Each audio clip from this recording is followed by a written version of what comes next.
I tell people this all the time. They're like, everywhere around the city, people go, "Hey, I want to be a comedian. I love comedy. Everybody says I'm funny. I want to be a comedian. I go, the East Room, 8 p.m. on Tuesday, open mic. I say it 3 times a week, the East Room. And guess how many people have ever done it? Zero. The East Room at 8 p.m. on Tuesday has an open mic. And I say that but everybody's like, I want to be a comedian. I want to do it. And this applies to everything. Fear. Like if you want to be a doctor, you got to go to med school. You got to go to the thing, right? You got to you got to go to the, take the, whatever that test is, get in, go to training, go to residency, all the thing to be like, you can do it today. But the only barrier to entry is fear. That's the only, there's no financial barrier. There's none. But nobody does it. I remember going to my first time I ever did stand-up. I threw up. I thrown up in the green room. And this older comic is more of a, like he's kind of one of the legends around there. He goes, "Hey man, it's the first time." I go, "Yeah." He goes, "Think about this. They can't kill you and they can't put you in prison." So like what exactly are you scared of? Yeah. And it turns out that you're scared of it's more you get to a place where it's more fearful to stay in the same place than to move on. People always ask me, "Matt, how did you start your podcast?" Well, the first thing to do is just start. And by doing that, you're going to need a good production company. And that's why I roll with 10 Bears Production. You hear me talk to owner Eli every single week. He has become a staple of this podcast because he's an overall great guy and he makes this look unbelievably awesome. You would be shocked at how well he will do for you. So make sure you go to 10bearsproduction.com, reach out to Eli. He is available, whether it's a promo video, whether it's a social media post, or whether you're ready to start a podcast, he will help you. And it could look just as good, if not maybe better than this. If you have better ideas than me, he will help you create your idea and make it flourish. 10 Bears Production is the way to go.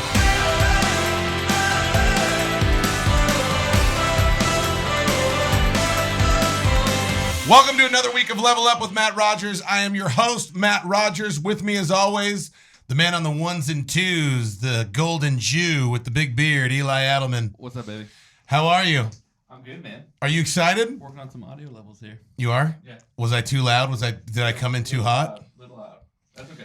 You know, Eli, I have an announcer's voice, and I'm excited because one of the funniest men, I think, around is here with us today. Before we get to him, who makes you laugh? Like all time, dead or alive, who is the funniest person you think? Who makes you laugh? Man. Dude, lately it's been my daughter, to be honest. Yeah, I was thinking something. Okay, why your daughter? Dude, she just says the funniest thing. She'll just come out like, she's 3, but her like ability to understand humor is like a 10-year-old. Maybe really? More. I don't know. But she's great. She's great. She makes you laugh? Oh, yeah. Well, then tell me a joke. You got to give me something that makes you laugh. Dad, smell my finger? What does it smell like? What? In front of our guests. Yes. I don't know. He laughs. Comedians actually laugh more than the average person. Yeah. Because they'll find humor in anything. Right. That's their gift. Fascinated me, like just the way that they like look at life and are able to process it in a way that I don't. So I hope he bags on me a lot today. Dude. Like my shirt or my hat or just my chubby face. All right, so I started following our guest today, John Crist, one of the funniest dudes I've been watching. I probably started following him when I saw, the football coach came after, but the very first one I saw was obviously the Disneyland dad.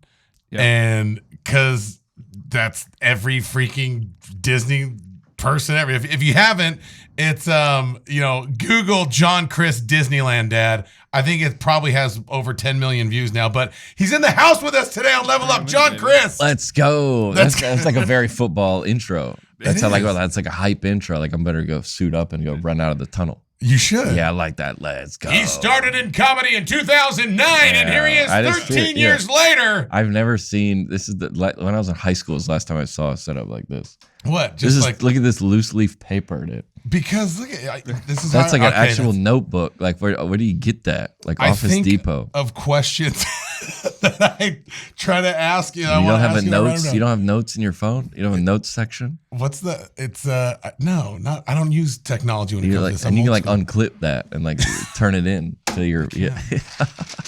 Here you go. Here's my homework.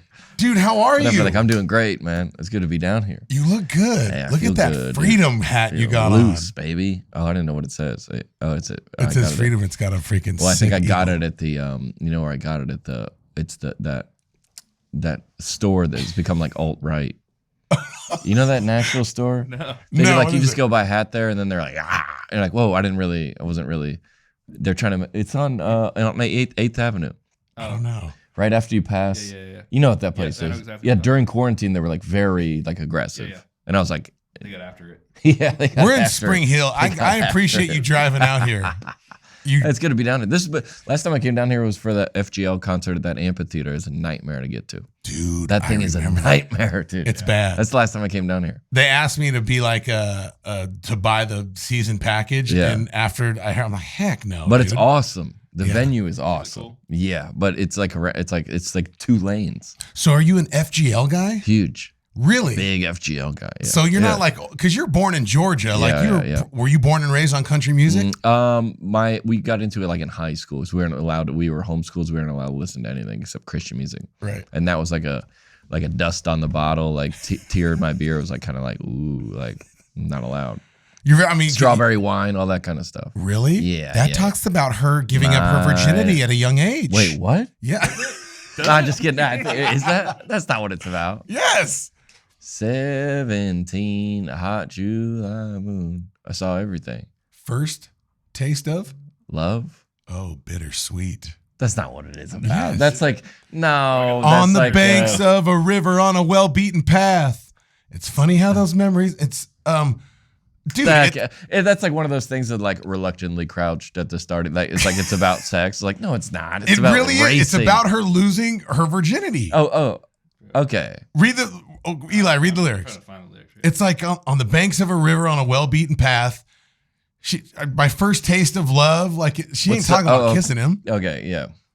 All right. We'll get to it. Yeah, that'll be in a tone of reality at the end of PTI. It's like the fact. What do we miss? And we'll review that at the end. Dude, I saw Dina Carter like 4 weeks ago at a charity golf tournament, and I'm sitting next to John Daly and Kid Rock, and Dina Carter gets up there and sings "Strawberry Wine." What?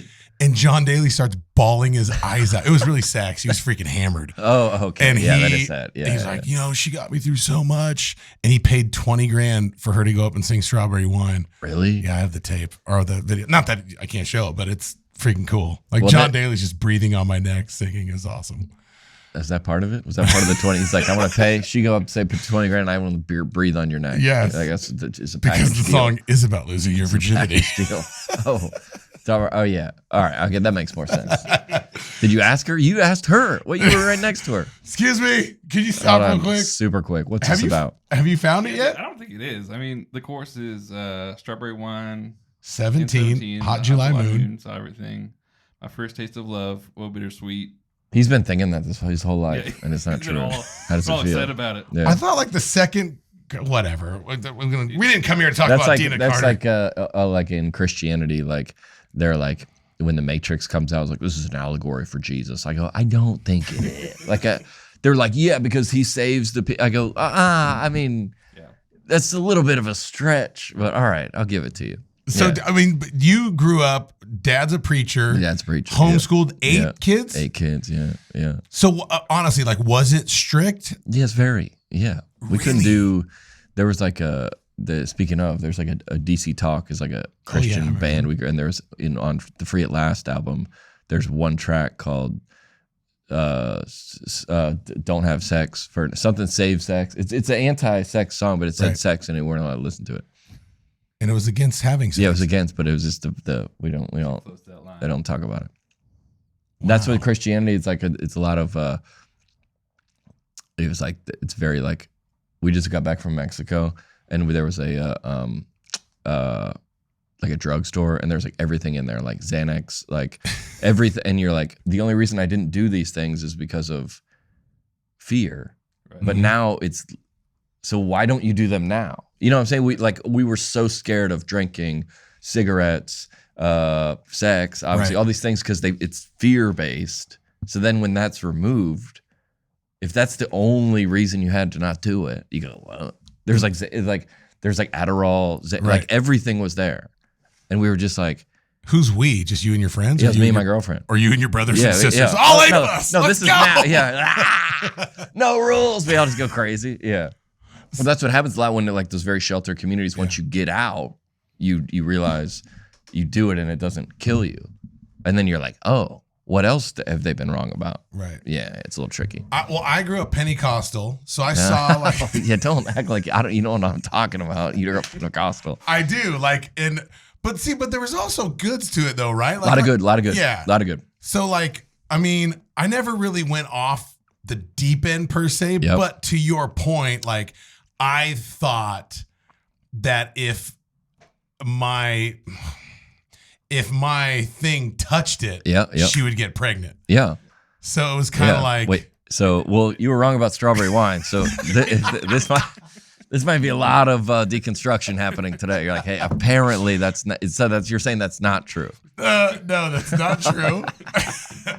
But it also it had me put my guard up to where there was a lot of legalism there, but at the same time, like I did reverence God and I saw some awesome things at a young age. Like you now has that carried over like in a positive way. Like you are a Christian. Absolutely. You do have a great relationship with the Lord, right?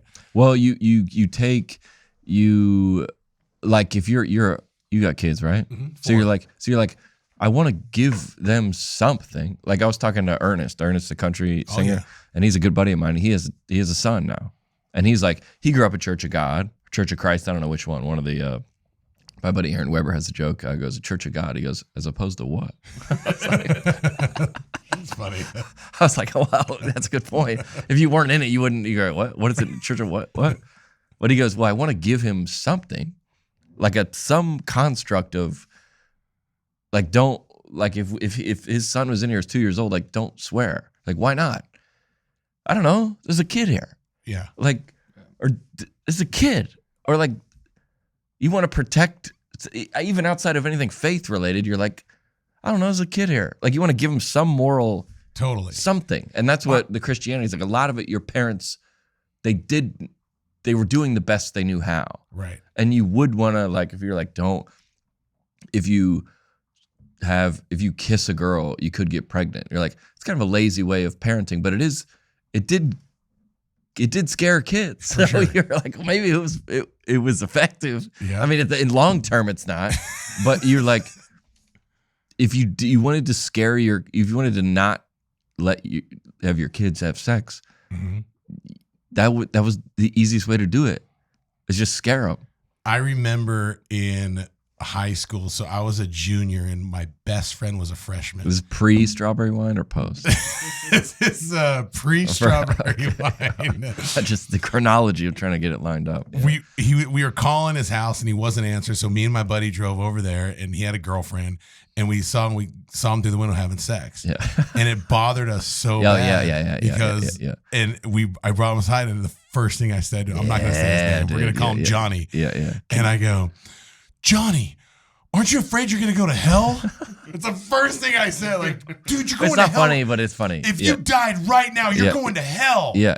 And he was like, I know, like, but it feels so good, man. I'm like, no, it doesn't. You're going to hell. But I mean, but you were doing the best you knew. Exactly. Yeah. I shouldn't be laughing, but no, it's not funny. But it is funny. It's funny. We did all kind of stuff like that you look back and you go, that wasn't them, right? Like we had these like accountability groups, and like if you looked at something on your phone or something, it would alarm would go off for the other guy because he knew that you were looking at something. You're like, that's very shame based. Right. It's like, oh, that's not good. Well, but no, but it was effective. But honestly, like, don't you think like, accountability to some point? Yeah, it's just funny. But shouldn't you like have a good enough relationship with the Lord to where like I don't need, like, I'm married to my wife, like, dude, I don't need you to tell me like dude, quit staring at that chick's. Yeah, you know what I mean? Like, yeah. I have a reverence for God and my wife that I should know that already. That you go, yeah, and if you go, you should, like I didn't want to buy Xanax down there, not because you're gonna get in trouble, because now you're not gonna get in trouble, not because you're gonna get a ticket, not because you can't afford it, because you can afford it. So why aren't you?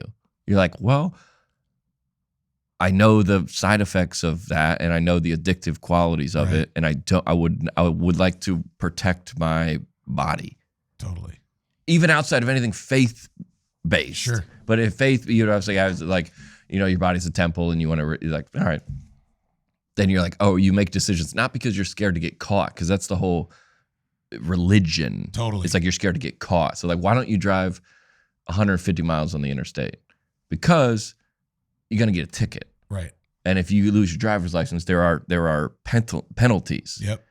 But let's take that away. That's danger. You're going to hurt yourself or somebody else. Yep. That's what you're saying with your wife. You're like, I'm not going to do that. Not because I'm going to get caught or because I'm just not, I would like to continue to be married. And it's smart. Like, and that's how I got simple. A 16 and a 14-year-old boy. And I tell them, like, my parents were great. But I tell my kids, like, no, dude, sex is freaking awesome. Like, and smoking. It's like a weird thing to your dad. Hey, kids, get around here. Sex is awesome. You're like, whoa, Dad, I'm playing video games. But I want to tell them, like, dude, if you smoke weed, you're not going to hate it. You're really going to like it. Yeah. And that's the way. And I tell them that's the way the devil works. Like, he comes at you with a little bit, and then all of a sudden you wake up and you're like, dude, how did I get this far? And you want to go to Taco Bell. Yeah, I get it. So let me ask you this, like, honestly, are you kind of the moral compass for your other comedian buddies? Like, do they look to you because you are the Christian? Oh, goodness. Is that tough? Well, it's in my Instagram bio, actually, comedian moral compass for other comedians. No, I'm not. It's the funny thing is in like Christianity, in the faith, like, or the faith side, I'm like this edgy, like, not dirty comedian, but like, like John Crist is like loose cannon. Right. And on the comedy club side, I'm like the cleanest, most family friendly comedian ever. So like, depends on what lens you're judging me from.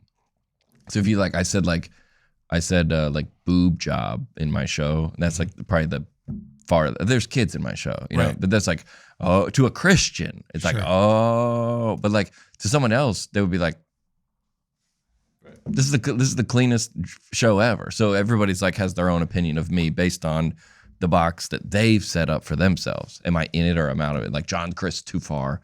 But I also think there's comics that go too far, and there's people that say I'm too far. So like, people say you're too far. Oh yeah, tons. The Pentecostals, your people. I'm just kidding. Pentecostals like me. Your last special, and right in the beginning, like, dude, you had people singing Father Abraham. Oh yeah, verses. They're nuts, dude. Yeah. Those are they grew up the same as us. Yeah, that they go. You do a joke about. I go. I'm not. What did I say? That joke about like I'm not gay, but like I saw Zac Efron and I was like, huh. Like that's like an edgy. That's funny for that crowd. It's like huh? Like it's just a funny. Right. But you can't.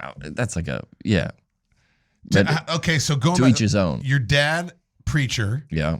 Are your parents still around? Are your parents still alive? How old do you think I am? I'm just, you never know. But are they? If that's not on there. Like, where'd you come from? Are your parents still alive? That's the research you did. Oh my. Are they proud of you, or are you the black sheep?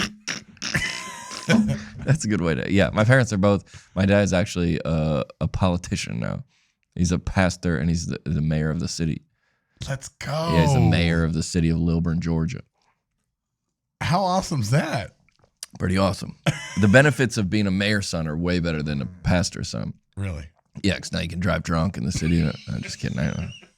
He would. That's not endorsed by the police. But your dad, the police do work for the mayor.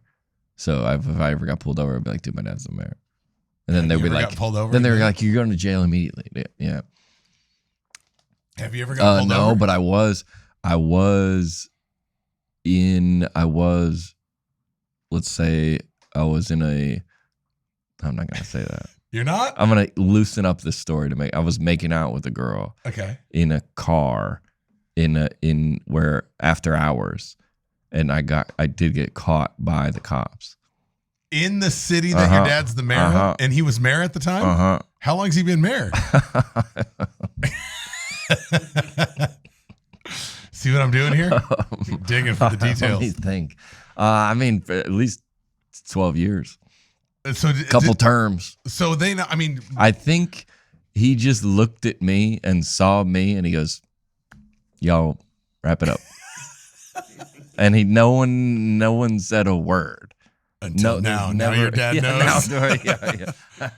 What if he's like a weekly listener to your podcast? It could be. Like, dude, really? That's surprising. We have some faith. We have a lot of that's hilarious, dude. Preachers in faith-based. Real Talk Kim was on last week. We had that. Yeah, I think we made that connection. Oh, I've just been following your stuff because you're pretty vocal about your faith. Oh yeah. I gotta be. Yeah. So I mean, like real talk, because you know God, you have a relationship with God. Is it hard to be a Christian and a comedian?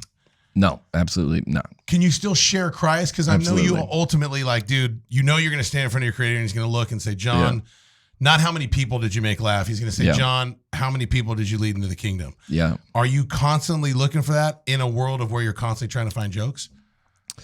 Well, there's like a lot of like comedians that are like, I'm going to go.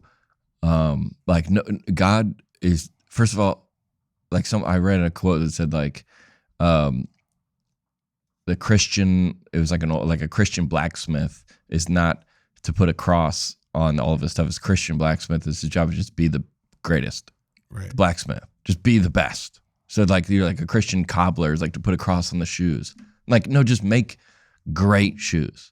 And there's a lot of like Christian, is it Christian comedians or things that are like, they're like, I go into the comedy clubs to like be a witness. I go, well, your comedy's not good. So don't actually, God's like, don't like, God doesn't say don't, but like, he's like, this is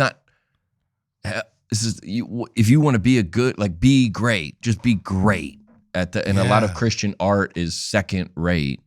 Everyone would admit that. Because not in all of it, there's a lot of it that's great. Christian movies and music, there's some of it that's great, but it's like, oh, well, it's Christian. So the point of it, like, no, the point of you should be great. Your art should be great. Yeah. And there's no other way you're like, I'm going to go into. No, you're right. Because art should be top notch and better than everyone else's. When I think of good Christian comics, I think of you and I think of Foxworthy. You guys have done a lot of good stuff together. Yeah. And Foxworthy he's a Christian. Right. But he's not like Mary and Joseph when he might talk about it sometimes when we're going to church or stuff like that, but it's for everybody.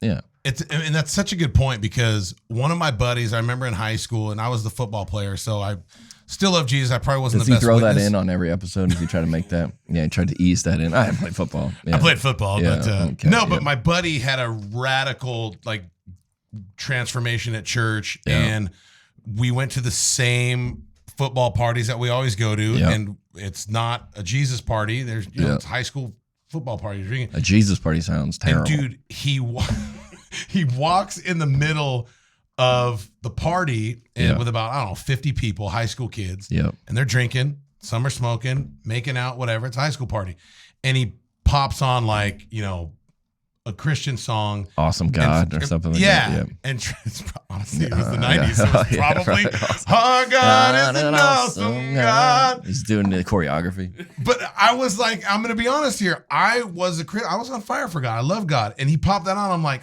oh, dude, this isn't the place, bro. And cleared the room out. And it was like, whoa, Rogers, why aren't you standing here with me? I'm like, bro, this isn't like, that's like holding a yellow sign out in front of an Osteen thing saying, tickle your ears, you go to hell. Yeah. So there is a time and place. So again, how do you? No one is going to be convert to Christianity because of that. Right. So you're like, all right, well then they're just like, it's just making the sides more like against each other, more opposed to each other. Yep, it's true. Versus like if you do look at the scriptures, the man of Jesus would be like, you go sit down and you would go hang out at that party.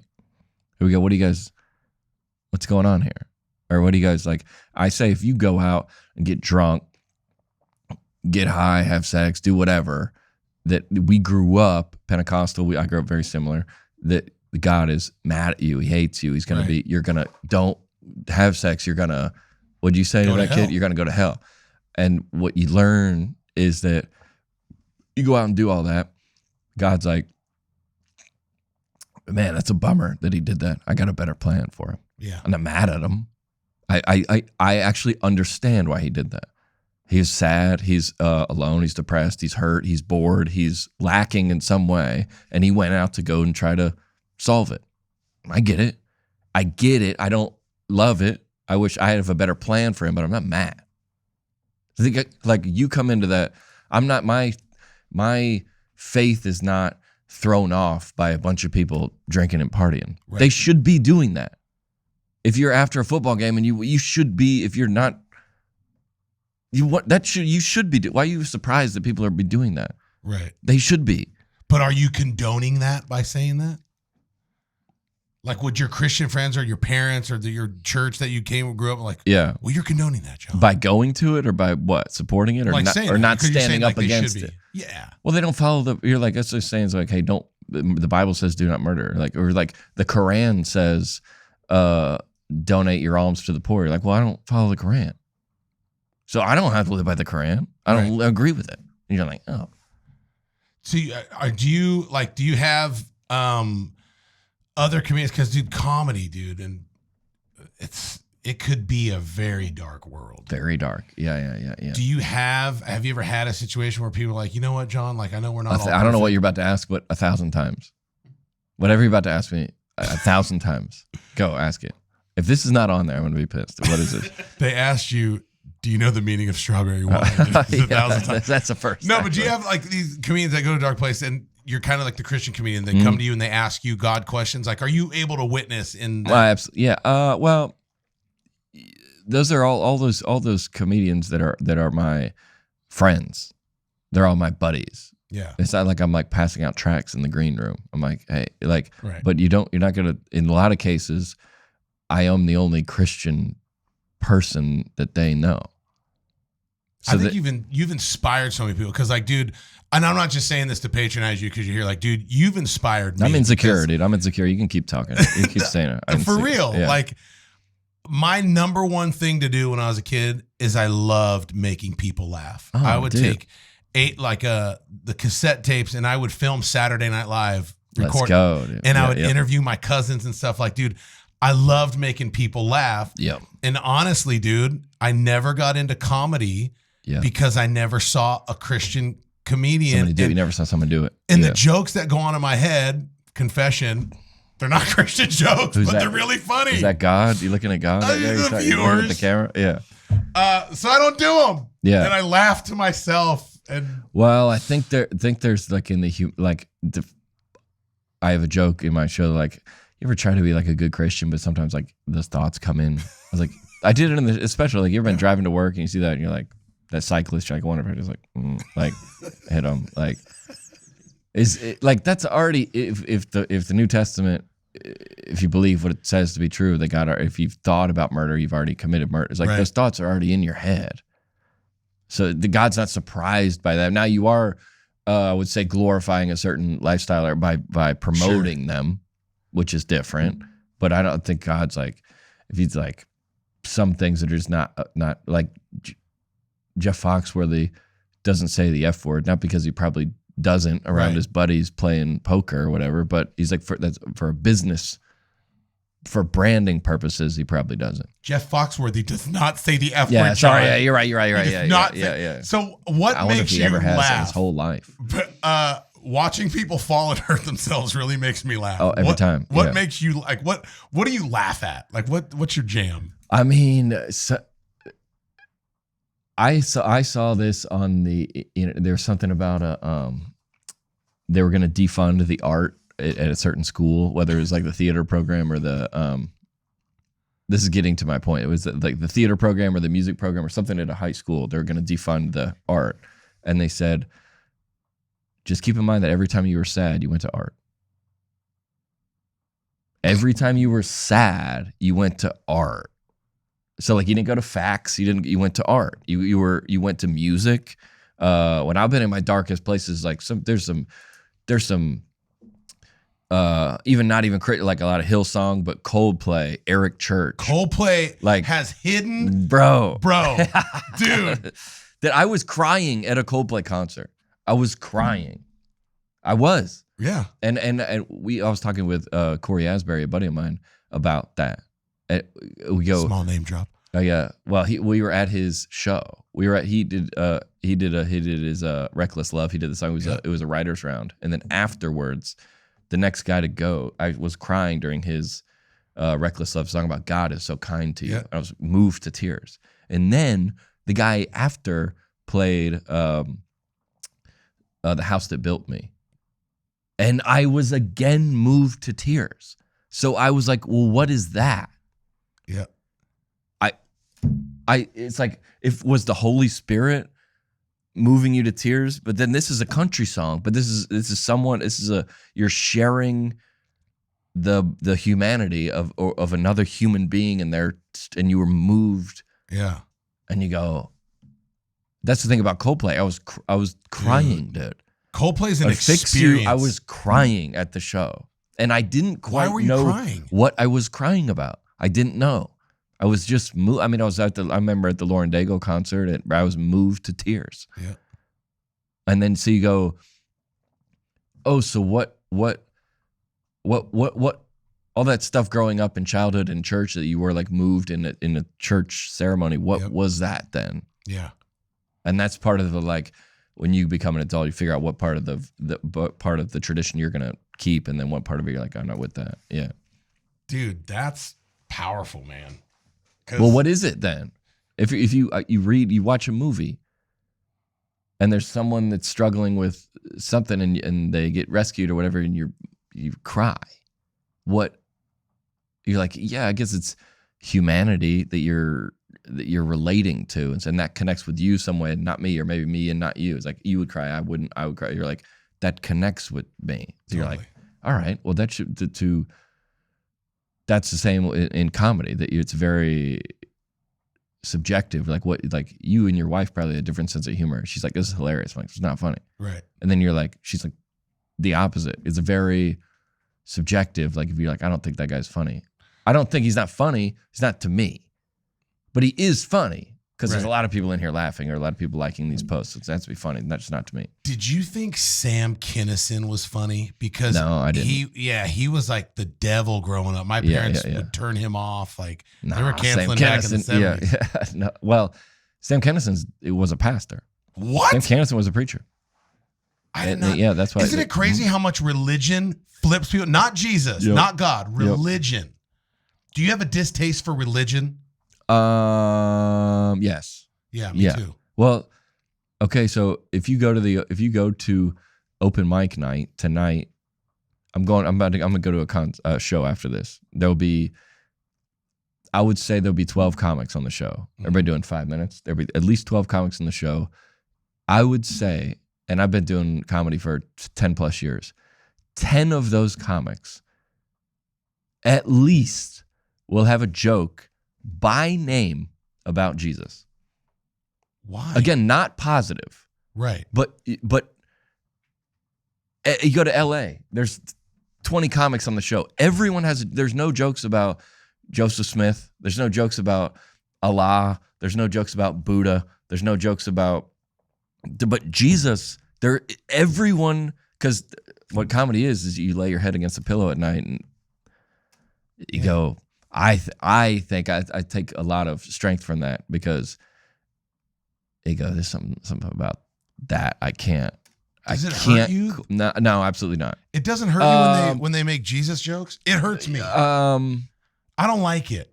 I don't condone, but the fact that it is very, very relevant.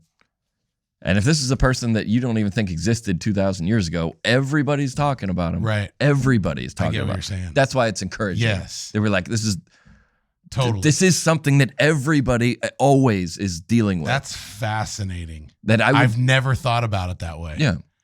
Everybody has a joke. Every comedian has multiple, and none of them are pro Christianity. Mine are, but Well, that's why, and I say this all the time. It's like, I believe it's in the heart of everyone to want a king like Jesus. He's just been so misrepresented. Yeah, yeah. He's been so jacked Well, up. I like talking about him in a way where, everyone else is like, I say everyone that's screaming on the right or the left politically, I don't believe. Like you're saying, the guy outside of Right. the Titans game is like turn or burn, screaming. He's insecure in his faith, I believe, because he thinks God is asking that of him, which he's not. Right. Or he's insecure with people enjoying a commercial activity. He doesn't like that. His faith does not allow him to like that. Or the person screaming on the left, there's 37 genders. We need to, it's not really a joke, but I mean, it is. Or whatever they're screaming about. And they're just like, you need to believe this. You need to, and Jesus goes, they always would press him. Are you the Son of God? Are you? And he goes, well, there's some water floating down by the river, and just said a parable and then left. And you go, what? And then he's like, the next day, are you the Son of God? He's like, a lily planted in a field. And you go, what the? And you got to go home and wrestle with it. And he knew the truth. Yeah. And he took it all the way to death. Dude, that's such a Never good point. once did he say, and they pressed him always. And he goes, what do you think? And you just go, what? Are you the Son of God? He's like, think about it. And left. You're kind of changing my approach. I mean, right now. I think about it all the time. He never was screaming on Twitter. He was never angry. I'm talking about both sides. Right. Republican and Democrat. Like, we need to. Well, I've been so turned off by my Christian friends on social media the last It's tough. It's not 4 good. or 5 years. Like, they're just demonizing people. It's like, they're Not good. lost. Yeah. Show them a better way. The Christian nationalism Republican thing is Oh yeah, tough. it very Because they were much there. is. Yeah, Jesus goes, are you that? And people were, because people have come. I'm not comparing myself to Jesus in any way. Don't. You could. He lives inside of you. Yeah, Let's well, go. Yeah. Well, my name is John Crist, which is JC. yeah. But like people have spoken out against me, being critical of me very loudly for ever since my first viral video, just speaking against me on Christians. everybody. Okay. Just like they don't like my message. They don't like my. I don't really have a message, but they don't like my jokes. They're offensive. How dare you make fun of Disneyland Dad? Yeah, I know. On both sides. Why? When did he become gay? Yeah, it's a weird accent. Yeah, It does happen sometimes. sneaks out. But he just like and I have an amazing team of like PR people and agents and managers, and they know I would never engage anyone, go back and forth with someone on Twitter. Do you want to though? Yes, and speaking things that are 100% lies about me. And I don't compare. I learned from. He just took it. He just took it to death, dude. He couldn't say, all right, enough of all of this. I am like, he just go, yeah. And he never said a word. And then 2,000 years later, everybody's still talking about him. Every day, all day. Who's your favorite preacher of all time, living or dead? My favorite preacher? Who do you listen to? Well, I would have to say because apparently my dad's a big fan of this podcast, so I have to say him. Besides your dad. Who you listening to on Sundays? Do you go to the Belonging because you're in Nashville? No, I don't go to the Belonging. I do like the people down there, though. Yeah, they're good people. I like it. Well, somebody invited me to there. You definitely don't go to Church of Christ. Yeah. Wow. Wait, do you go to the Belonging? No. Oh, yeah. I go to Full Life Assembly of God. Praise God. Amen. Yeah. Okay. Are you allowed to say that? They allow you to say Yeah, that? dude. I'm spirit filled, baby. Come on. Who do you like? Like, are you a Furtick guy? Are you an Osteen guy? Are you a Mark Driscoll guy? Wow. Marcel? Like just announcing all the most polarizing. Yeah. I'm trying to think. When I was like, I'll say my favorite preacher that I got the most from in my entire life is a guy named Aaron Stern. Aaron Stern? But you don't know who that is. He's my old pastor from when I lived in Colorado. That's cool. That was my transformative growing in the faith pastor. I thought your transformative growing in the face of faith would be when. If this joke is not good, I was being It's very not a vulnerable. joke, This better be good. Dude, I read this and I laughed out loud because I'm like, of course that's how John Crist got fired from his first job at Chick-Fil-A. Oh yeah, about the What'd you do? Yeah, about the stirring the lemonade. Nah, dude, you hate to see it, dude. Well, I had some priors on my record before that. This is your first job with Yeah. that Chick-fil-A. You got Yeah. fired for stirring the lemonade with your hand. Yeah, I started with my hand because I couldn't find the stir, dude. That was not in the training, bro. How'd you get caught? Well, it was just like a Saturday afternoon, and it was like the lobby was just packed, and they were like, They were like, Crist, we need the lemonade. And it's sugar, water, and lemon juice. That's all. There's nothing else in it. It's just those three. It's very, very simple. And I got them all together, and it's a big 5-gallon thing because the thing is huge. And then I was like looking around, like, we need it. There's people like wanting refills. Yeah. And they were like, where is it? And I was like, That's ah. intense. And I just like rolled my sleeve up and just like started with my hand. But I already did some other stuff. So then, because that's the only place we were allowed to work. But there's other fast food restaurants, and my parents were like, absolutely not. Chick-fil-A only. I was like, Really? yeah. Did you know Chick-fil-A is not a Christian company? Really? I know that because my brother and sister are opening the first Chick-fil-A in Maui. Really? They are a faith-based company, but in their meeting stuff, they a lot of Christians there, obviously, but Yeah, they they do can't. not say we are a Christian company. They go by biblical principles, though. Interesting. Do they say that? Biblical principles. Yes, they do. Yeah. So that's Christian. yeah. He's like, we go by the principles of the Book of Mormon. But wow, it's different. Or the same, depending on what you think. So back to comedy. How do you plan your sets? Because I was watching your latest one Yep. on YouTube, which is fascinating. You did a phenomenal job of bringing the crowd in the beginning. And I'm like, that's making them all genius. Yeah. How do you plan your set, and how do you write jokes? Well, all right. So you want to know who's in there. So like you do a show like I just got back from New York City. We did a whole weekend up in New York City. They're different people than Huntsville, Alabama. Are they Christians there? Tom. I mean, yeah. I mean, that's like it's like a modern day, like the joke I did at the beginning. Cause I go, listen, I spent 24 hours in this city. I know God said that he would never flood the earth again, but we have to. This place is a disaster. Yeah. I was like, we tried. Like this place is godless. We got to start over. There's no hope. But like everybody laughed at that because I was like, you got a guy. New York City's like the hardest and softest city at the same time. I'm like, there's a guy getting stabbed right there, and they're like, don't assume his gender. I'm like, no, there's a guy. They're like, what's going on here? Like the guy, don't assume he's a guy. Yeah, it's like, there's crime is out of hand, abuse and. But it's like if you can make it here, you can make it anywhere. But don't assume my race. What is going on?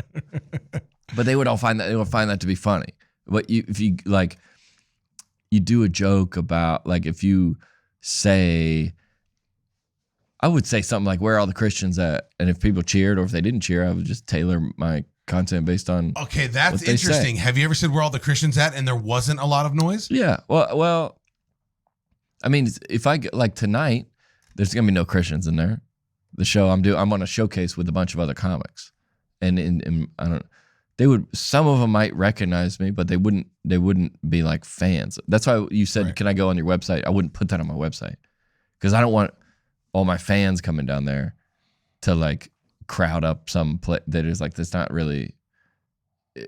I'm not gonna learn if my jokes are good because it's my fans. It's like batting practice. Yep. You're like, dude, I'm swinging for the fences. I'm crushing home runs. But like, yeah, when somebody's throwing 100, but you usually got to go try them. Like on New Material Monday at Zany's, we all go down there and try new jokes.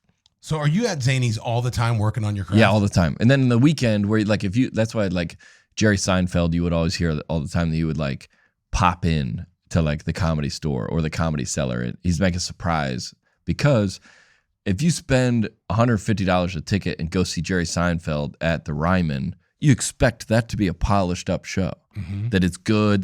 But if you go to Zany's on a Monday, Jerry Seinfeld pops in, reads off a notebook, does 20 minutes of jokes. You're like, oh, this is unbelievable.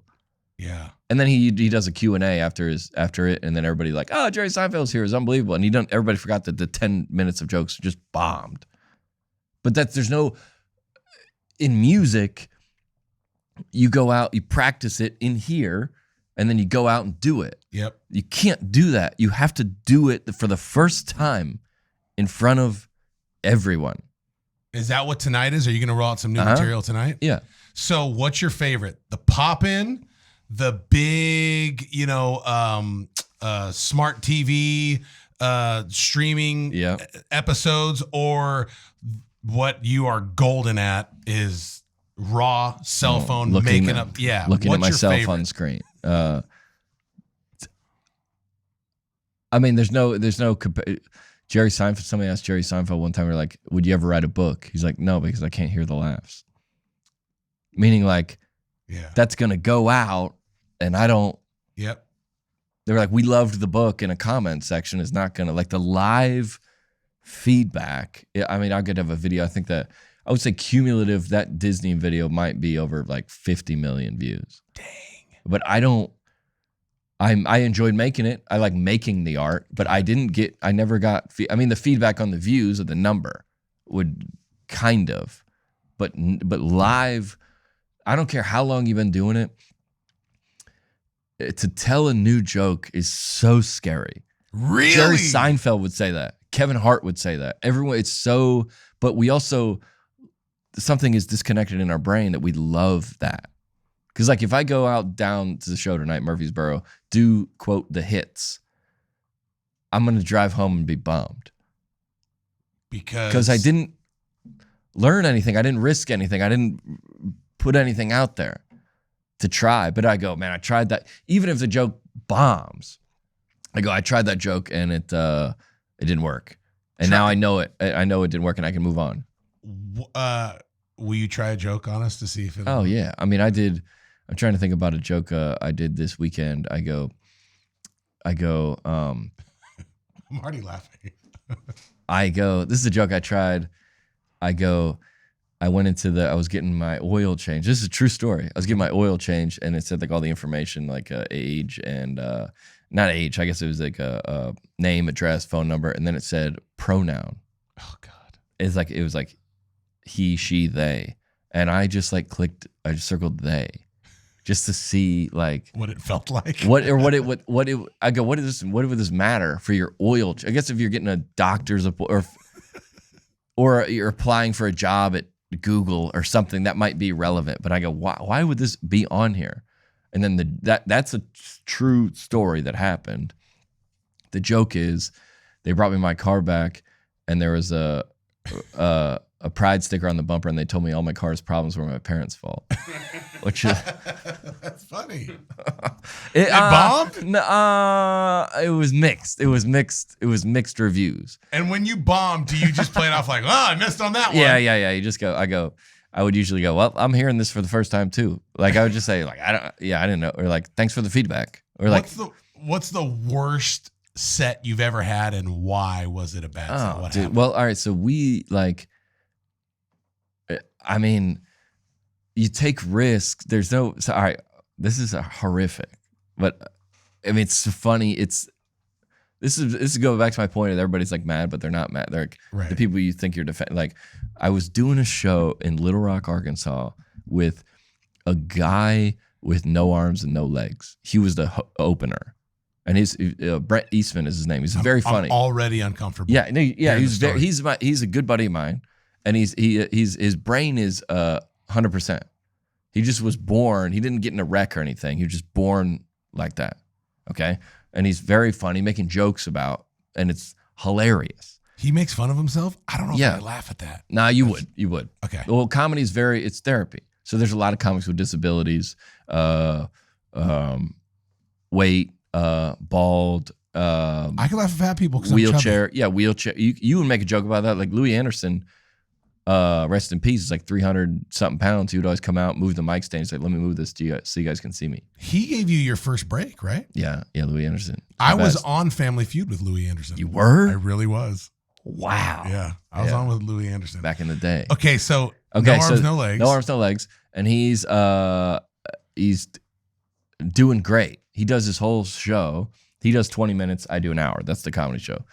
And everything is hilarious. And at the end, he goes, you know, I'm just out here like overcoming my disabilities to pursue my dreams to become a stand-up comedian. And if I can do this, God has a plan for your life too. And don't let any obstacles hold you down from pursuing your dreams. And then everybody, like, of course, standing ovation. Yeah, which I thought was offensive, but just saying. Do you No, get it's the offensive, joke? dude. That's offensive. Yeah, okay, yeah. He's standing ovation, which I was like, all right, this is a slap in the face. Anyway, so I'm after him. And this is probably 10 years ago. I'm like the headliner. And Thursday night, you do a weekend at a comedy club with somebody. So we're spending all this time together. I'm driving him back and forth, and we're cracking jokes, and he's making fun of me. I'm making fun of him. We're buddies, right? Thursday night, I have a hard time following him. Friday night, hard time following him. Friday, late show, hard time following him. Saturday, like the big sold out show, I go, I gotta try something else. Oh, That's like when so scary, dude. This is so scary. You mean like a comedian like buried you? That means he was better than you. The last comic should be the best comic. The host should be the weaker and then stronger than the best. So when the second comic's better than the headliner, that's not good. And you know in your head this guy's better than me? He was yeah, at the time. Yeah, he was a better.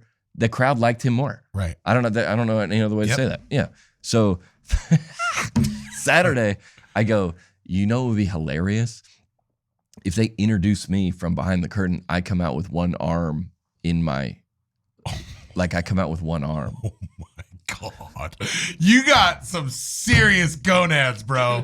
If you really did this, I did. can't wait. You get Brett story. Eastman is his name. You can look him up. It's real. It's a real story. And he would laugh at you doing that. Just right? wait. Yeah. Okay. So I come out and I have one arm like in my my sleeve is like just down, and I'm like, oh my God. and I go, I'd just like to thank you guys so much for all the support you've given to me and Brett. Like we've out here overcoming our disabilities, and like this is before I had fans, so like they don't know right if I do or they don't. They go.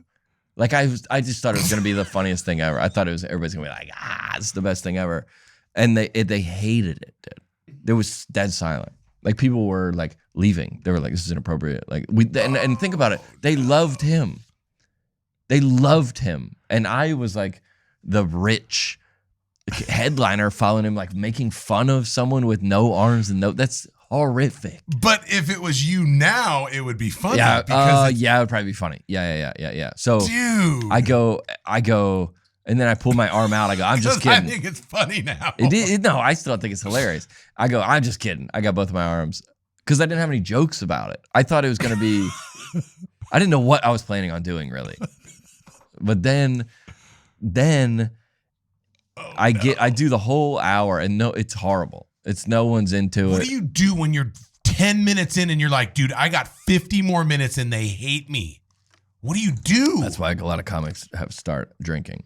Yeah, they have a substance abuse problem. Yeah, because that's Brian Regan had a story about that one time. He did a corporate event. He's scheduled to do an hour for like $10,000 or something, whatever. It's 5 minutes in. Like the booker loves Brian Regan. And so he's like, we're going to get Brian Regan, but like no one else knows who Brian Regan is. He's just like, and they go, they could take it or leave it. But that's every comic. Even Kevin Hart would have trouble at like the IBM corporate. He would. Right. If it's like during the day, it's outside. It's just not, no comic would be good at this because you need them to do it. It's not like music where you can just do it and they can interact or not. They can be eating or at the bar or whatever. You can just do it. We need them. So it's like Brian Regan said, you can't get like 5 minutes in and be like, hey, this isn't going well. Why don't y'all just go to the bar and I'll be done? Like you can't do it. Right. Because you are booked for an hour. Dang. So you have to just do the rest. It's horrible. Luckily it doesn't happen much anymore. Right. But I did the whole show. It was terrible. And then I got off stage and Brett was dying laughing. He goes, that's the funniest thing I've ever seen in my whole life. He goes, I've been doing stand-up for 10 years. That's the funniest thing I've ever seen. I go, dude, you could have come out and like saved me. Just zoomed back out there you could have been like, this is my buddy. Like we were cracking on each other all week. So we're buddies, but they didn't know that. And so then what'd you do? You just gutted it out and you had to. And then, but I'm more like, now I would be like, all right, I could talk my way out of that. And plus all my fans are at my shows. So they're all they would know that would never happen to me today. But at the time I was scared to death. So are you now, like when you're making jokes, writing sets, do you cut stuff out because you're afraid to be canceled? Like is it a bad time to be a comedian? No, in the best cancel time, culture? the opposite. Really? I say the opposite. Why? The best time to be a comedian. Cause like back in the Sam Kinison days, comedy, this got like into like a comedy tutorial somehow. I don't know how this turned into this, but like comedy is you're a comedian. Is crossing the line, saying things that you're inappropriate to say. Back before the internet, the line was so far away. Yeah. That you had to, like Sam Kinison, one time it was a show on Sunday and they said you can't have a show on Sunday. Might get the story wrong. He went to Home Depot and built a cross and dug a hole in the front of the comedy club and put himself on it.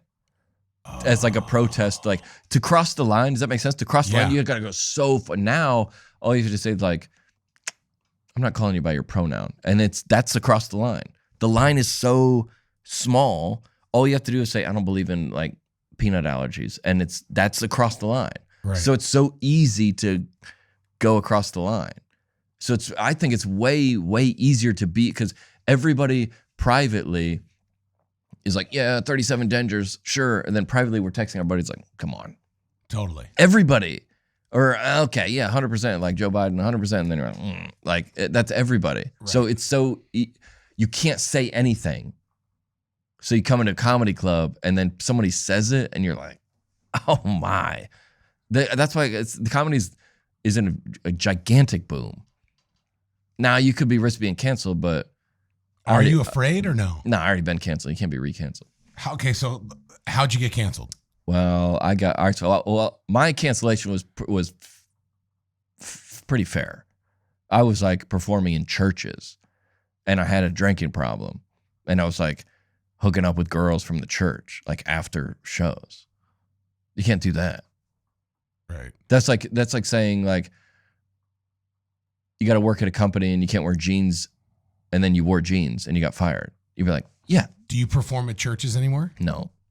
Really? I haven't since 2019. Because why? Is that a dumb question because of that? No, it's not a dumb question. That's the only ammunition they had to cancel me, is through the religion. So were you showing up to church drunk? No, I never drank before a show, but I was like, you know what the rules are of the faith.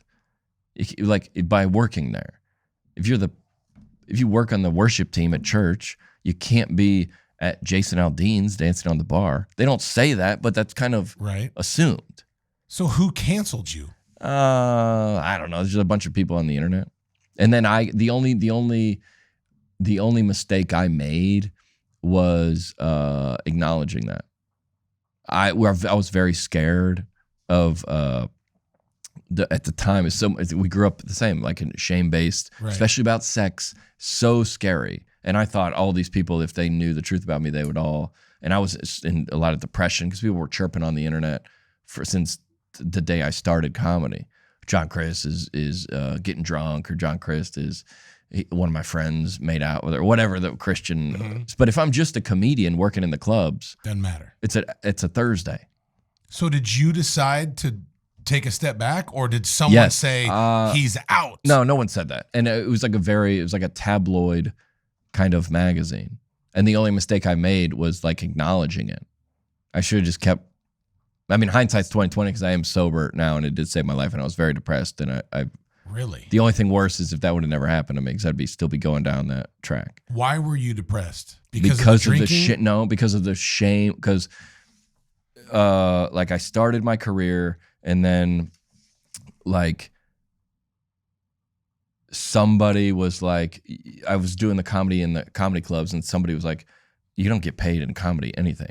Not at the beginning, you do now, but for the first 10 years, you don't make a cent. And then somebody goes, you want to come do comedy at my church for like $800? Mm-hmm. And I was like, for sure. Yeah, dude. I'm like, I was the richest man alive. $800 for me telling jokes. I was like, yeah. So then it was at youth group. It was at a youth group. And then I go, all right, well, I'm in Amarillo, Texas. Like, what do I do now? Like, Right. So I can't go drink. So then I would drink in private at my hotel. So you start to make this private life secretly. But if you're just a normal mainstream comic, you don't. So I go, well, I got to sneak away and drink. Right. And then it was, if it started like this, it just kind of started to, and then like K-Love invites me on their cruise. Some mega church invites me to their conference, and you get more and more of this. And then you go, well, if these people knew that I was drinking and getting drunk and doing everything, then you get more and more of this. And so this shame brings you, and it just. Did you, like when you were going through it, did you feel like, gosh, I'm going to get found out? Yeah, 100% from day one. And that's the Christian shame, which is odd. Like the cancel culture in Christianity, they're like very like, anti-slut shaming, anti-fat shaming, anti-anything shaming, but shame is their strongest weapon. That's all they have. Is now there's no darkness surrounding me or shame, so there's nothing. They have no weapon. So they go, yeah, we know John. Yeah, we heard all about that. Yeah, we know. There's nothing secret anymore. But like football, like football to boxing with CTE. Boxing, they know when you start boxing, you know that this is going to cause you head trauma. Yep. But football, why it was controversial is because it sounded like the NFL knew and wasn't telling them. Right? Mm-hmm. If no one knows, it's fine. Or if everyone knows, but it sounds like, oh, you have the information and you're not, it's a scandal now because there's information. You're like, oh, you didn't know John Crist is. But if you start playing football at 6 years old, knowing that this could potentially cause, then everybody's good. So I'm going to ask you, like, and I really mean this, help me. 100%. Because where I'm at in my life right now is I'm around a lot of celebrities, not just professional athletes, but a lot of celebrities. And my number one goal is I just want to represent Christ well. Right. But I don't want to be religious, dude. Like I don't preach to people. Like I have a favor with people to where they want me around, but they know I'm different. Here's my question. If I would have been your friend back then, how do I already know what this question is. Yeah. How do I minister to you and like tell you, John, you're going down the wrong path without judging you, but without letting you stay there. What could someone have done? And because I'm in that position with everybody, a lot of people. I am too. You have to. First of all, nobody. I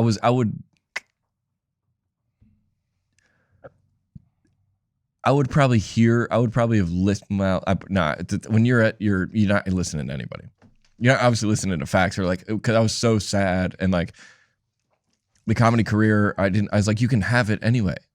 This was my dream since I was a kid, and I have it, all the money and attention from women and celebrity that I could ever imagine, and I'm miserable.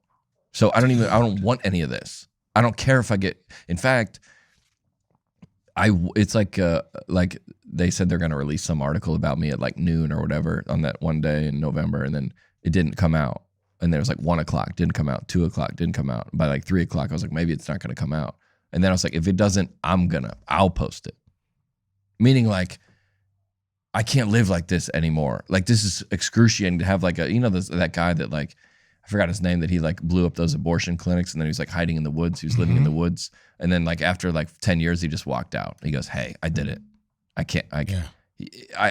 can't live.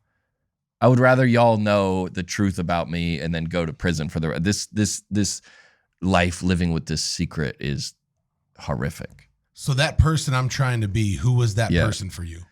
Or did everyone drop the ball and you had no? No, I don't blame. No. Everybody was screaming from the rooftops, but I wasn't hearing any of that. But I say, you just work on being the person.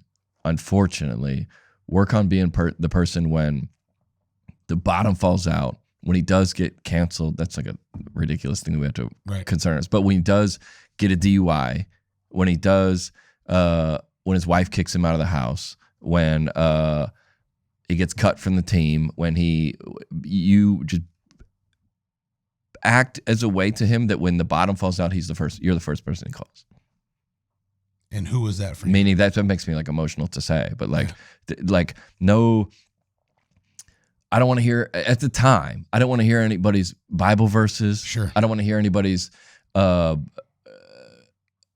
books on dangers of alcohol. I don't want to hear any of that. But when the bottom falls out, that the person, my parents, I mean, it makes me cry that my parents, my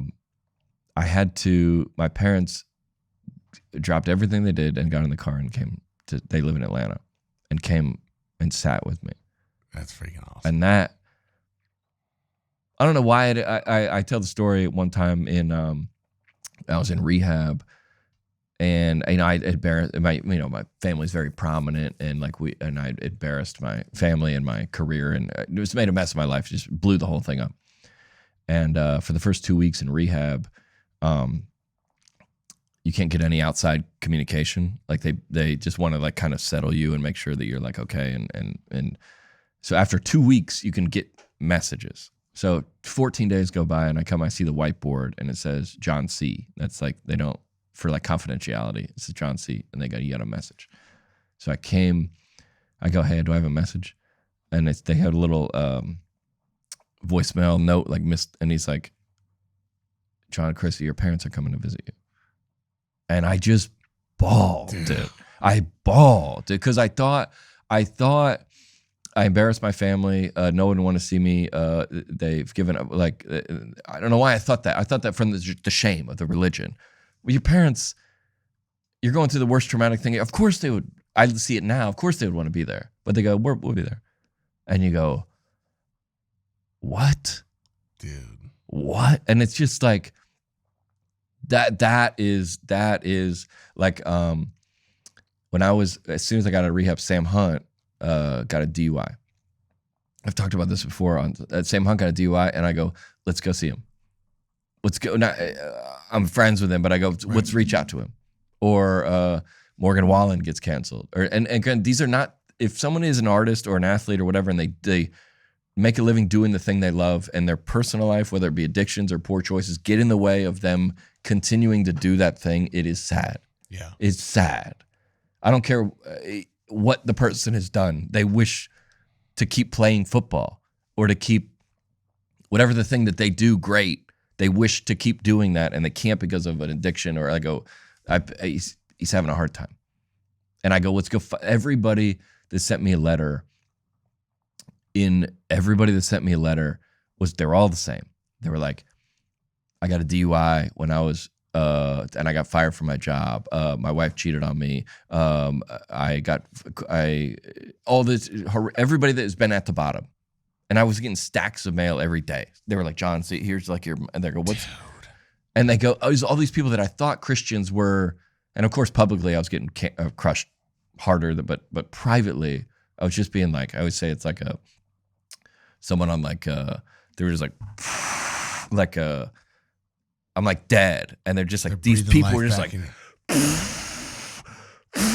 like when I had nothing. And that's why they were like, everybody's like, Christians turned on you or they canceled you. I go, yeah, maybe, like publicly on Twitter, but the Christians saved my life, dude. That's awesome. So you're not gonna Christians. You're not gonna find me like on I'll joke about a pastor that drives a Tesla or whatever, but you're not gonna catch me making fun of the faith in a way. Like I'll joke about it, of course, but I don't. You're gonna make fun of like salvation of the cross or anything like that. Or some pastor that's like I'll make fun of a pastor that has like a private jet, but I'm not getting into somebody's theology and whether that guy's a Christian or I'm not. You're not gonna find me there, dude. One of my favorite bits you did was it was like a year and a half ago during fantasy football season, the pastor draft. Oh yeah, dude. Gosh. That was so money, dude. Perfect segue, dude. We got a coming out, I think this week, country music fantasy draft. Do you really? Yeah, Who's in it with you? Well, it's three other comedians. But we have all. I like Trey. Yeah. Oh, Trey Kennedy. Yeah, Trey Yeah, Kennedy. Trey's my guy. Yeah. The singing one he did. What? He does how- a lot of singing ones. So like when he just the person that sings everything. So they'd bump their foot on the table and go, ouchie, baby. Somebody has a good voice. Oh, yeah, man. he's the king. So, okay, last question, and then we're going to play a fun game, and then we're out, because I know you got to get to your low-level comedy show. It's not low level. It's this up is the part, 840. this is a part of The pop-in, part of the journey. So real quick, did all your listeners know that you've banished your wife and kids to outside in the winter so you can have a podcast studio in the garage? Does everyone know that? They do know that. This man's garage, and this gets very cold in the winter, and this man's wife and children trudge through the snow. Peace. So this man can have a podcast studio. Because we have John Crist here. Yeah. Recognize. And I'm here. Yeah. So at your lowest, did you ever think you were going to get back to where you are right now? Nah, never in a million years. No. Never? Well, there's no way to move on without giving it all up. If you hold on to any of it, it's the former things have happened. It's like the one of my favorite Bibles, and the new things have come. Like that's done. A lot of things, even a lot of businesses in COVID, you're like, hey, the way we used to do business is done. We're not like waiting for things to go back to how they used to be is a poor model, right? If you run a restaurant, you're like, hey, the QR codes do more more delivery, like set your business up. It's different now. Like waiting for your business to go back, like that. Everything that happened prior to 2019 is done. I was like, if I got to start my Instagram over, if I never get to do comedy again, if I had to go work at Home Depot or whatever, I wouldn't do that. But like, by continuing to hold on to, like, it's like a breakup, right? Like continue, like, well, maybe one day we'll get back to, like, you got to just, it's all gone. And then whatever comes after it is, I say now, dude, I'm like, I'm playing with house money, bro. I should be dead, dude. I should be like, and the I mean, I don't want to call, what do you call them? Blessings? I don't know what you call it. That I've had the opportunity to come back and be more successful than I was before is just, I got nothing to do. I mean, I do have something to do with that, I guess, but that's like a miracle, dude. God used your setback for the comeback, baby. Yeah, that's my next sermon. Yeah. All right. So let's have some fun. First of all, like, honestly, and I really mean this, like, dude, it means a lot to me that you would drive out here probably about 50 minutes out of your way. Yeah. You've asked for nothing. We're friends, but we're not like, we're not tight. Sorry. Like, we don't really I will be demanding a lot. Well, it's not a lot, but because he's a huge Titan fan. Oh, let's go. I got this from you. I was over at the Titans Stadium and stuff, and I got, of course, not authorized by the Titans. Be like, let me just grab this from. But this is our number one draft pick, official. Oh, let's go. Burks jersey for you to wear this year. If you want it signed, I can. But I'll wear this right now. I figured you wouldn't want to be. That thing is clean. And right then there. See which one of these hats he wants. He might not want any because he looks like a curve bill guy, and I'm a flat bill guy. Oh, you go flat bill? But you can curve it. I like that 615. Either one of these or both. I'll take this one. Oh yeah. He's like, I'll give you anything. You can't have two hats though. But yeah. That's clean right there. Well, you know that I have a premise about guys and jerseys. No. Yeah, like you can't go outside of to the game. Like you can't wear a basketball jersey anywhere. No, you shouldn't. Like just for unless you're playing basketball. Even then, it's like, all right, is he on a Kobe jersey? You're playing really, or are you going to a Laker game? Never. Football jersey, what is it, basketball, hockey jersey, if you're going to the hockey game. Football, baseball is the only one that you maybe could wear in a casual setting. Because it's a button down, it's kind of open. You can, like, where am I going to wear this besides watching a Titans game? Do you go to every Titans game?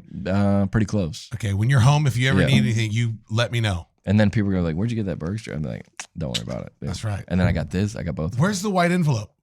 I thought I had it in my back pocket. Is it there? We're gonna play a game, and there's gonna be stakes involved because it's a clean hat. What you don't know, is I almost hosted the Great American Bible Challenge, but I got beat out by Jeff Foxworthy. Really? Game Show Network. Yeah, I almost had it. Wow. Oh, I put it in my and his folder binder, that he made his fun of. 3-ring binder. Yeah. All right, so we're gonna have fun. Eli and I don't know the answers to these questions. We're gonna have fun. Oh, I got. Yeah. Is this me against you? Yep. Oh, snap. Let's go. $1,000. All right. Okay. All right. What is And- this? Is this the shekels conversion? What is this? No, we're just gonna have fun because Okay, yeah, I'm ready. you grew up a pastor's kid. Yeah. I grew up in the assemblies of God. Praise God. Yep. We're gonna play a Line 'em Bible up. challenge game, Line them up. and we're gonna see who wins between you and me. Okay. I promise you, I do not know the answers. So whoever smacks it down first gets to answer, and if you're right, you get to keep the money. Okay. So you can win up to $1,000. Ooh, it's a lot of pressure. Let's go. All right, I'm ready. All where, right. do, where do I start my hands? Yeah, like here. And what and are you then doing? You're reading the I question, got a question. and then all right, where's your hands gonna be? Let's just do this, and then you can slap any $100 bill you want. Okay. Because they'll get smaller and smaller, and then we'll both go for one, whatever. All right. So yeah, if you're wrong, then I get a chance to answer it, and vice take versa. the money But back. Yeah. Whoever hits it first, and you have to be the judge who hits Who gets first. All right. All right, And you but know, we'll- and you know the, well, it should be. If in like Wheel of Fortune, whatever, if you get it wrong, you were subtracted. yeah, but I'm not going to take money from you. I would want Well, you if to you win. all had, this if money. you had it, then I would give it. I would.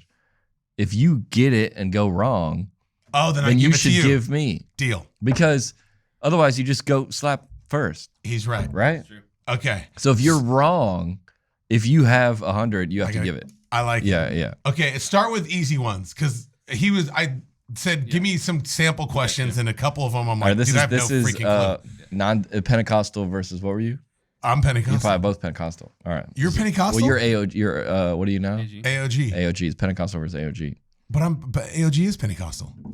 Yeah. You're Pentecostal. It's like that's the closest where I grew up in thought the you were like Atlanta Protestant or something. Vineyard but Pentecostal would be the closest. Like we did like speaking in tongues and Do people- you speak in tongues? No, I mean I have.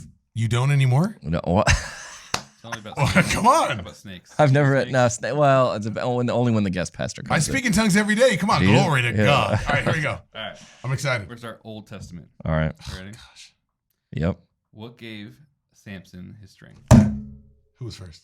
That was exactly the John. That same. I'm was going with easy. John just because. Yeah. Wait, So, his hair. yep.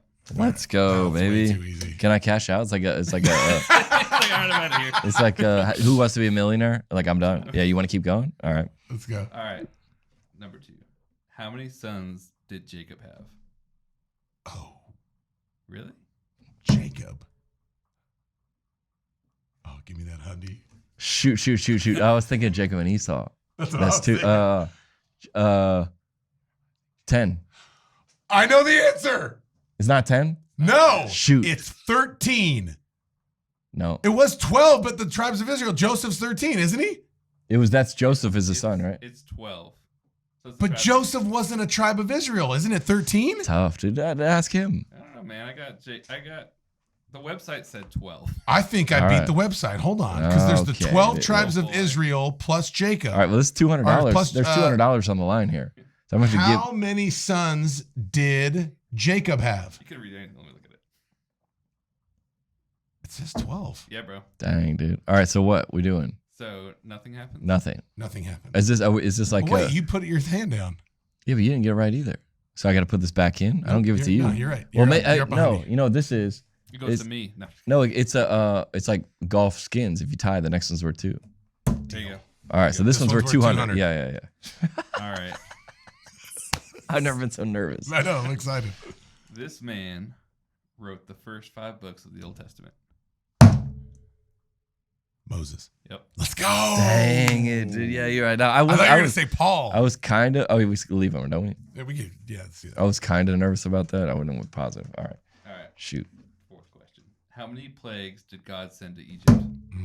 10. Nice. Come on, baby. Nice. I did not know that. Can I answer? Can I go before the question's done? Sure. That's like the most Christian thing ever. That is. Okay. Name one of the 2 birds Noah sent from the ark.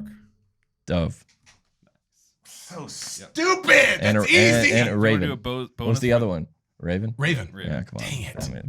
Juice it up a little. Make them a This little is harder. a little. Okay. This is kind of embarrassing for me that I know all these. All right. That was a good one. You're Though. the Yeah, it was a good Christian one. comedian. All right, New Testament. In what city was Jesus born?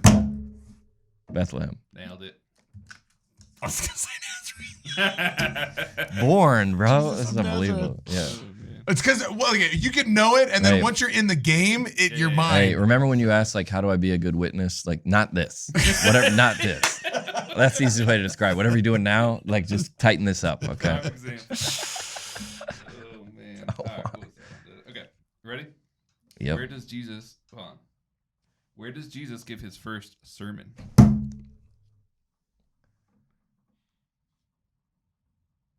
Sermon on the Mount. Yeah, I was gonna say Yeah, I that. was Was gonna it say, Mount yeah, Olives? yeah. I was on the gonna say. mount. Was it Mount No, No, Olives? that's where he went and prayed.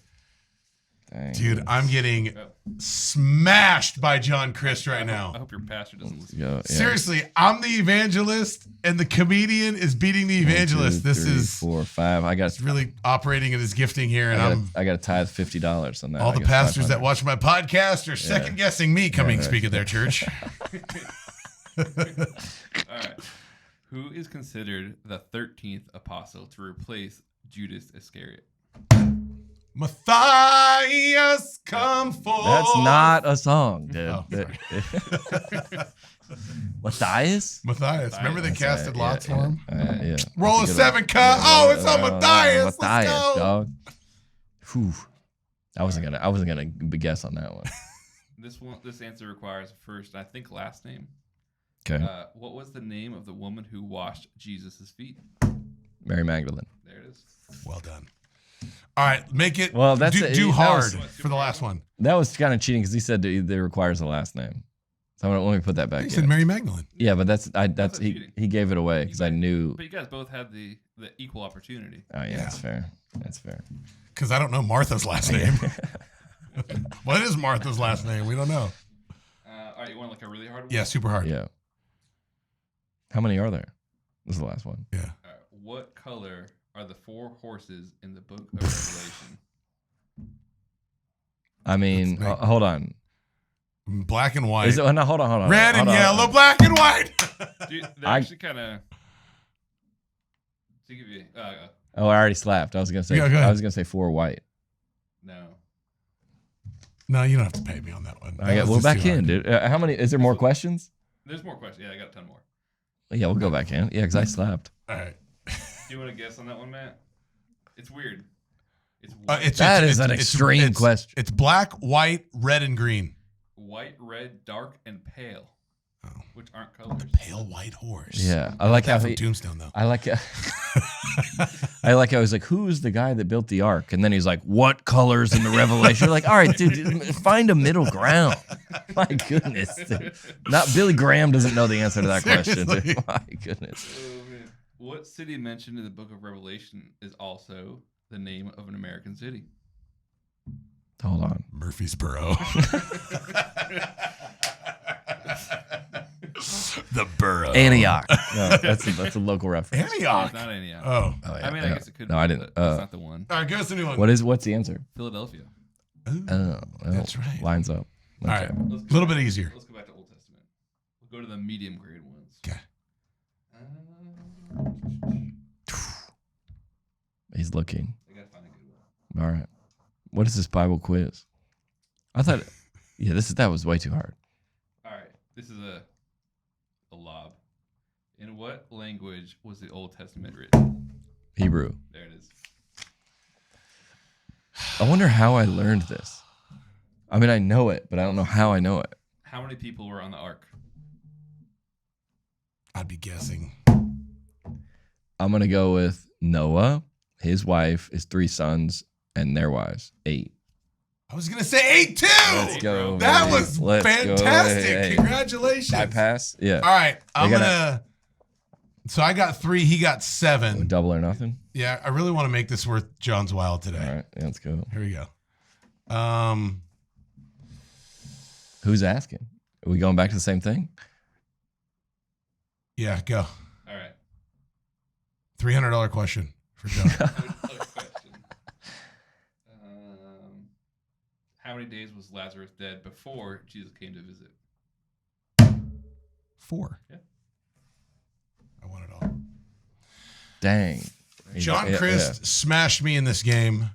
70-30. We love you. You're the man, brother. Thank you so much for coming. We'll You've been on Level Up. What's that? We'll see you at the game. Absolutely. Dude, you know what? I was the PA announcer in college. Dude, you're a freaking great PA announcer, huh? Yeah, dude, I loved it. I was cracking jokes. I was going to say, were you funny? Cracking jokes. And then Daniel, little Johnny drops another one. You know who no, I was in college. I did it at the local high school. And Daniel Carlson, who is now the field goal kicker for the Raiders. Yeah. He was in high school. You announced him? Yes. That's tight. And I was like, he would do like the kickoffs, and I go, Carlson, he was just a bomb of a leg. And I go, Carlson's kick sails through the goalpost into the parking lot. And the ball has been resuscitated by 2 paramedics and placed at the 20-yard line, 1st and 10. And they were just like, everyone's just like, I was Did just they love it? They loved it. But I mean, the administration was like, hey, you can't. I was like, Carlson's field goal kick is good, sails over the full moon, is landing in the parking lot.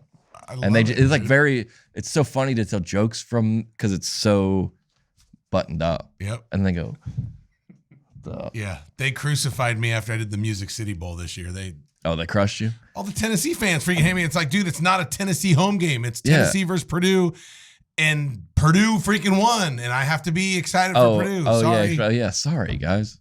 All right, here's a $300 bonus question. All right. You can have it all. All right. First and last name of the starting kicker for the Tennessee Titans. Punter or kicker? Kicker, not Brett Kern. I know Brett Kern. Kicker? I know. Shoot. Is he same as last year? Yes, he's number 14. He's been there. Akers. No, who's Akers? Akers is retired from Philadelphia. Give me another one. Randy Bullock. Oh, please. Yeah. You knew Randy that. Bullock? Yeah. Oh, I thought he was a running back. Randy. All right, let me give you another Titans question. I grew up a Falcons fan. You grew up a Falcons fan? Yeah, I grew up in Atlanta.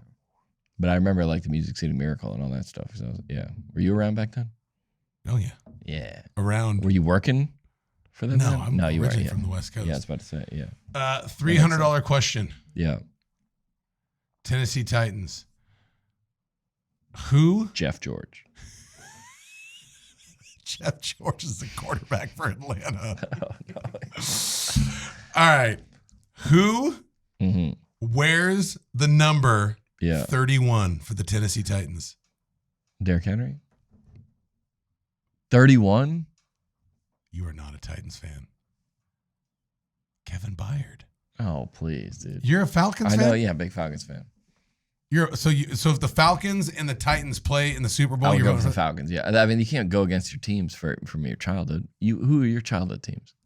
The Rams and the Titans. Yeah, you get that's like your favorite band. No, your favorite band. Oilers. Your favorite band is like a band from when you were 13. Your favorite movie, your favorite anything is when you were in the formative years. All right, you can't have your for $300. Last chance to win $300. Who was my favorite band in high school? Was it A, Pearl Jam? Yeah. Was it B, Metallica? Or was it C, Rage Against the Machine? And how old are you? In high school, 16. No, how old are you now? Oh, 44. 43. Rage Against the Machine. Against the Machine. That's Rage Against the Machine, Metallica, or Pearl Jam? Metallica. You are incorrect. Dang it. Say your prayers to 2-1. It was actually Balls on Parade. It's unbelievable. You know, they were funny because they were like anti the system. Yep. And you have to have mandatory vaccine to go to their shows. I know. It's freaking, I love your back. That's the comedy about it, dude. It's beautiful, man. Dude, you are the man. You have a book coming out in October called Delete That. Let's go. And basically about all the things we talked about today. Right. That kind of line of thinking. Do you share your story in there? Yeah, all story. Yeah. Really? I said it's a tell some. It's a tell some? Yeah. Like it's not a tell all, it's a tell some. Who's the hottest chick you hooked up with? Oh my gosh, see? We can't do that here. Eli, edit that out. Well, I didn't hook up with anybody. Right, I felt comfortable. You're the man to go you for can it, ask that. Yeah, we'll have you out to a show sometime and you do 5 minutes in front of me. You want to? If you would teach me how to. I got you. Come up with like a couple. You write down in your notebook. So bring that in. We'll workshop it. Dude, that would be funny. But dude, what if I am the cooler or the killer, whatever you call me? What if I end up being better than you? I'm not concerned. Yeah. All right, one last thing you can buddy, leave you're the our man. audience, All a right. level up moment, a quote, something, overcome your dreams, passion, whatever. What would you say to them? To overcome. Well, okay. I mean, like anything. What's your level up moment? The only I tell people this all the time.